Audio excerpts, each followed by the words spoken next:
നമ്മുടെ വീട്ടിലെ മെഡിസിൻ ബോക്സിൽ നമ്മൾ ഏറ്റവും കൂടുതൽ കാണുന്ന ആ വെള്ള ടാബ്ലറ്റ്, അതെ, പാരസെറ്റമോൾ. പനിക്കുമ്പോഴും തലവേദനിക്കുമ്പോഴും ചോക്ലേറ്റ് പോലെ വാരി വിഴുങ്ങുന്ന ഈ മരുന്ന് സുരക്ഷിതമാണോ, അതോ നമ്മുടെ ജീവൻ എടുക്കുന്ന നിശബ്ദ കൊലയാളിയോ? നമുക്ക് ഡിസ്കസ് ചെയ്യാം. Welcome back to Signet Style House. എന്താണ് ഈ പാരസെറ്റമോൾ? ഇതിന്റെ chemical name N acetyl para aminophenol എന്നാണ്. പാരസെറ്റമോൾ എന്നത് മരുന്നിന്റെ പേരാണ്, അതായത് ജനറിക് നെയിം. എന്നാൽ വിവിധ കമ്പനികൾ ഇതിനെ പല പേരുകളിലാണ് വിൽക്കുന്നത്. ഇതിനെ നമ്മൾ ബ്രാൻഡ് നെയിം എന്ന് പറയുന്നു. ഡോളോ, കാൽപോൾ, പാരസെപ് ഇതൊക്കെ ബ്രാൻഡ് നെയിം ആണ്. സർക്കാർ ആശുപത്രികളിൽ നിന്നും നീതി മെഡിക്കൽ സ്റ്റോറുകളിൽ നിന്നും നമുക്ക് വില കുറഞ്ഞ ജനറിക് പാരസെറ്റമോൾ ഗുളികകളും ലഭിക്കും. പേര് എന്തു തന്നെയാണേലും ഉള്ളിലുള്ള മരുന്ന് പാരസെറ്റമോൾ ഗുളിക തന്നെയാണ്. വേദന സംഹാരിയായും പനി കുറയ്ക്കുന്ന മരുന്നായും നമ്മൾ ഇതിനെ ഉപയോഗിക്കുന്നു. നമ്മുടെ ശരീരത്തിലെ വേദനയുടെയും പനിയുടെയും സിഗ്നലുകൾ തലച്ചോറിലെത്തുന്നതിനെ തടയുകയാണ് ഇതിന്റെ ആക്ഷൻ. ഒരു പാരസെറ്റമോൾ ഗുളിക കഴിച്ചാൽ സാധാരണയായി 30 മുതൽ 60 മിനിറ്റിനുള്ളിൽ അത് പ്രവർത്തിച്ചു തുടങ്ങും. രക്തത്തിനുള്ളിൽ മരുന്നിന്റെ അളവ് ഏറ്റവും കൂടുതലായി കാണപ്പെടുന്നത് 1 മണിക്കൂർ മുതൽ 2 മണിക്കൂറിനുള്ളിലാണ്. ഈ സമയത്താണ് വേദനയും പനിയും ഏറ്റവും കുറവായിട്ട് അനുഭവപ്പെടുക. ഒരു സാധാരണ ഡോസ് കഴിച്ചാൽ അതിന്റെ ഫലം 4 മുതൽ 6 മണിക്കൂർ വരെ നീണ്ടു നിൽക്കും. അതുകൊണ്ടാണ് കഠിനമായ പനിയുള്ളപ്പോൾ 6 മണിക്കൂർ ഇടവിട്ട് മരുന്ന് കഴിച്ചാൽ മതിയെന്ന് ഡോക്ടർമാർ നിർദ്ദേശിക്കുന്നത്. സാധാരണയായി അഡൽട്സ് 500 mg അല്ലെങ്കിൽ 650 mg ഗുളികകളാണ് കഴിക്കുന്നത്. നമ്മുടെ ഏജ്, ഇതിനു മുൻപേ ഉണ്ടായിരുന്ന രോഗങ്ങൾ, ഇപ്പോൾ കഴിച്ചുകൊണ്ടിരിക്കുന്ന മെഡിസിൻസ്, വെയിറ്റ്, ഇപ്പോഴുണ്ടായിരിക്കുന്ന രോഗം, അതിന്റെ സിവിയറിറ്റി, ഇതിനൊക്കെ ബേസ് ചെയ്തിട്ടാണ് ഡോക്ടർമാർ ഏത് മെഡിസിൻ കഴിക്കണം, എത്ര ഡോസിൽ കഴിക്കണം എന്ന് തീരുമാനിക്കുന്നത്. ഒരു ദിവസം പരമാവധി 4 ഗ്രാം വരെ മാത്രമേ പാരസെറ്റമോൾ ഗുളിക കഴിക്കാവുള്ളൂ.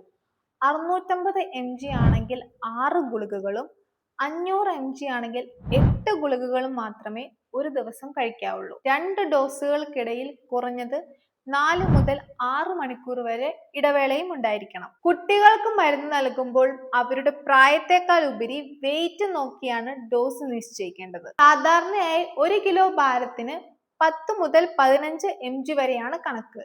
ഒരു എക്സാമ്പിൾ പറയുകയാണെങ്കിൽ 10 കിലോ വെയിറ്റ് ഉള്ള കുട്ടിക്ക് 100 mg മുതൽ 150 mg വരെ നൽകാം. പലരും ചോദിക്കുന്ന ചോദ്യമാണ്, ഞാൻ ഉച്ചയ്ക്ക് പനിയുടെ മരുന്ന് കഴിക്കാൻ മറന്നുപോയി, അപ്പൊ ഇനി എന്ത് ചെയ്യുമെന്ന്. പേടിക്കാനൊന്നുമില്ല, ഓർമ്മ വന്നാലുടൻ മരുന്ന് കഴിക്കുക. പക്ഷെ നിങ്ങളുടെ അടുത്ത ഡോസ് കഴിക്കാൻ സമയമായെങ്കിൽ മറന്നുപോയത് വിട്ടേക്കുക, അടുത്തത് മാത്രം കഴിക്കുക. അല്ലാതെ 2 ഗുളികകൾ ഒന്നിച്ചു കഴിച്ച് ആ ഗ്യാപ്പ് നികത്താൻ നോക്കരുത്, അത് അപകടമാണ്.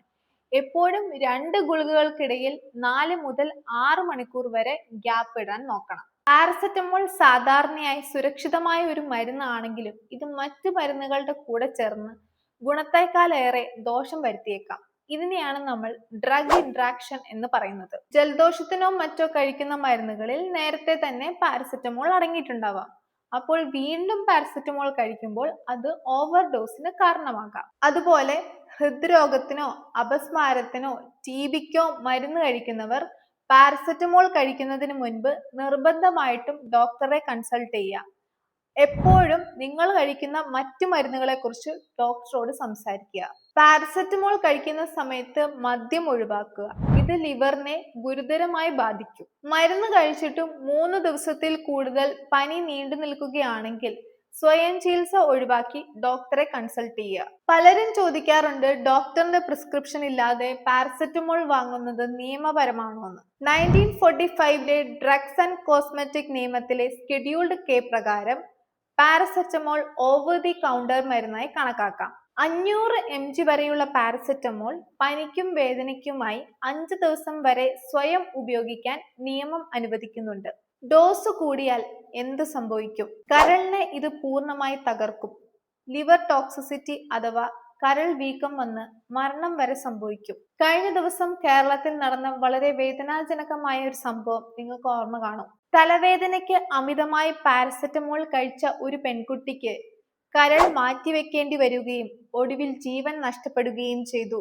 പാരസെറ്റമോൾ ഒരു OTC മരുന്നാണെങ്കിലും നമ്മൾ തോന്നിയതുപോലെ അത് ഉപയോഗിക്കരുത്. അടുത്തിടെ ഡൽഹി ഹൈക്കോടതി ഒരു കേസിൽ പരാമർശിച്ചത് മരുന്നുകൾ ചോക്ലേറ്റ് പോലെ വിൽക്കാനുള്ളതല്ല എന്നാണ്. അതുകൊണ്ട് നിയമപരമായി പ്രിസ്ക്രിപ്ഷൻ ഇല്ലാതെ പാരസെറ്റമോൾ വാങ്ങാമെങ്കിലും ഡോക്ടറുടെ നിർദ്ദേശപ്രകാരം മാത്രം കൃത്യമായ അളവിൽ പാരസെറ്റമോൾ ഉപയോഗിക്കുക. ഒരു ചെറിയ തലവേദനയ്ക്ക് പോലും ഡോക്ടറുടെ ഉപദേശം സ്വീകരിക്കുക. ഈ വീഡിയോ നിങ്ങൾക്ക് ഇഷ്ടപ്പെട്ടിട്ടുണ്ടെങ്കിൽ ലൈക്ക് ചെയ്യുക, ഷെയർ ചെയ്യുക, സബ്സ്ക്രൈബ് ചെയ്യുക. ഇതുപോലുള്ള ഇൻഫോർമേറ്റീവ് വീഡിയോസ് ഒക്കെ ആയിട്ട് നമുക്ക് വീണ്ടും കാണാം. ബൈ.